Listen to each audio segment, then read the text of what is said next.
To give you a little context into this, I wrote this 2.5 years ago, right after the loss of 3 of 4 grandparents within a matter of 8 months. So when Nancy asked if I wanted to revisit it, I was actually very excited because I realized reading through it that every significant memory has a tie to Makokota in a rather inspiring way. And that's why we're all here, to celebrate Makokota and how great it is. So,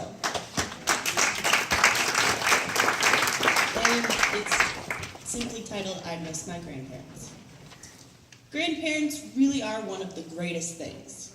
Everyone has the best stories about them. I definitely do. They were so loving and giving and accepting. They didn't care if you were popular in school. They didn't care if you didn't get picked for the lead in the musical. They loved you anyways. And then they made the best cinnamon rolls ever just to cheer you up. And the pepper bacon. Grandma Taylor always made breakfast whenever we spent the night there, and we got to feast on Eggo waffles and pepper bacon.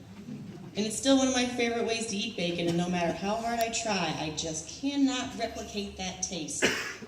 And it just doesn't taste right. What I'm saying is very simple. I miss my grandparents. None of them are still living, and I find myself very sad and jealous at those who still get to enjoy and love them in the flesh. With every day that goes by, I find myself thinking more and more about the times we did spend together, just me and them. So before I started driving, I would spend the night at my Grandma Luett's apartment over on Jones Street. And when I had to be at school early in the morning for choir, whatever, it was just me and her. She always took me out to supper at Flapjack's, and then let me watch whatever I wanted to on TV. Now you have to understand, this was a big deal, because at home I had 4 channels, and at Grandma's there was like 50, and she let me have the remote all night. And then we would both go to bed early, because in the morning she would cook me a full breakfast of anything I wanted. Eggs, bacon, pancakes, sausage, whatever I wanted. And it was only because she loved to cook and she loved being able to feed me and send me off to school. Another one, my Grandma Taylor and I went to the Boy Theater, just her and I, to watch Muppet Treasure Island when I was 9 years old. And we were the only ones in that theater. She bought me Red Hots and Mike and Ike's, and I even got to run around the entire perimeter of the theater before, Kaitlin, now it's time to sit down and watch the rest of the movie. That was all. Grandma and Grandpa Taylor's was also the place where I first learned how to ride a 2-wheeler bike. They lived 2 houses away from City Hall, just a couple blocks away here in Makokota. And that building has what can only be described as a circle driveway for bikes, right out front.